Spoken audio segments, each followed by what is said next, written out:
Hi friends, ಇದು ವೈಜಾಗ್ನಲ್ಲಿರೋ ತರಕಾರಿ market ಅಂತ ಹೇಳ್ಬೋದು. ನಾವಿವಾಗ ಒಳಗಡೆ ಹೋಗಿ ನೋಡೋಣ ಯಾವುದೇ ಥರ ಇದೆ ಅಂದ್ಬಿಟ್ಟು.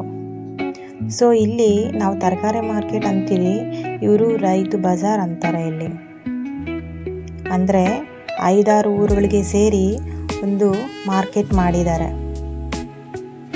ಜನಗಳಿಗೆ ಇವಾಗ ರಿಲಯನ್ಸು ಅಂದ್ಬಿಟ್ಟು ದೊಡ್ಡ ದೊಡ್ಡ ಮಾರ್ಟ್ಗಳಂದ್ಬಿಟ್ಟು ಬಂದಿದ್ದಾವೆ.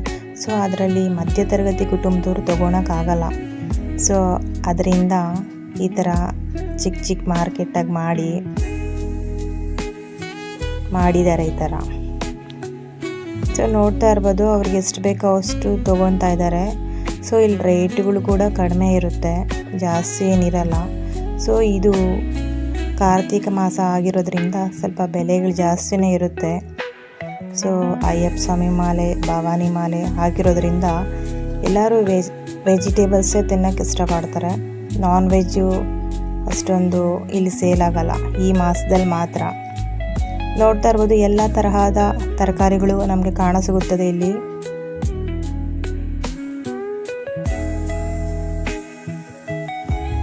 ಈ ಥರ ಫುಟ್ಪಾತ್ ಮೇಲೆ ನಡ್ಕೊಂಬಂದು ನಮ್ಗೆ ಏನೇನು ಬೇಕೋ ಬುಟ್ಟಿಯಲ್ಲಿ ಹಾಕ್ಕೊಂಡು ತೊಗೊಂಡು ಹೋಗ್ಬೋದು. ಇಲ್ಲಿ 12 ರೂಪಾಯಿ ಅಂದರೆ 12 ರೂಪಾಯಿ ಇರುತ್ತೆ, 13 ಅಂದರೆ 13 ಇರುತ್ತೆ. ಸೊ ಎಕ್ಸ್ಟ್ರಾ 1 ರೂಪಾಯಿ ತೊಗೊಳಲ್ಲ. ಆ ಥರ ದರ ನಿರ್ಧಾರ ಮಾಡಿಬಿಟ್ಟು ಹಾಕಿರ್ತಾರೆ.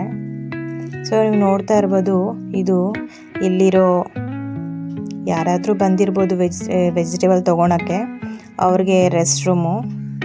ಸೊ ಇಲ್ಲಿ ನೋಡ್ತಾ ಇರ್ಬೋದು, ಇಲ್ಲಿ 2 ರೂಮ್ಗಳಿದ್ದಾವೆ. ಏನಂದರೆ ಇಲ್ಲಿ ಮಾರ್ತಾ ಇದ್ದಾರೆ ಓನರ್ಗಳಿದ್ದಾರಲ್ಲ, ಅವ್ರಿಗೇನಾದರೂ ಮೈಗೆ ಹುಷಾರಿಲ್ಲ ಅಂದರೆ ಇಲ್ಲಿ ರೆಸ್ಟ್ ಮಾಡ್ಬೋದು ಅವರು.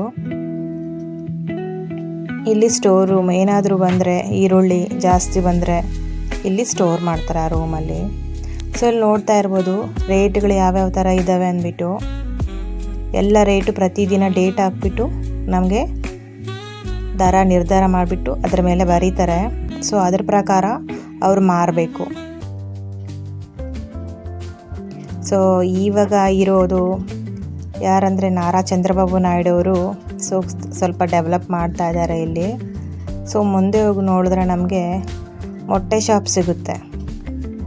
ಇಲ್ಲಿ ಕೂಡ ಕಡಿಮೆ ದರದಲ್ಲೇ ನಮಗೆ ಮೊಟ್ಟೆನ ಪರ್ಚೇಸ್ ಮಾಡ್ಬೋದು. ಸೊ ಮುಂದೆ ಹೋಗಿ ನೋಡಿದ್ರೆ ಸೊಪ್ಪುಗಳು ಮತ್ತು ಹೂಗಳಿದ್ದಾವೆ. ನಮಗೆ ಪಾರ್ಕಿಂಗ್ ಮಾಡೋಕ್ಕೆ ಬೈಕ್ನ ವ್ಯವಸ್ಥೆ ಇಲ್ಲಿ ಕೂಡ ಇಲ್ಲಿದೆ. Thank you.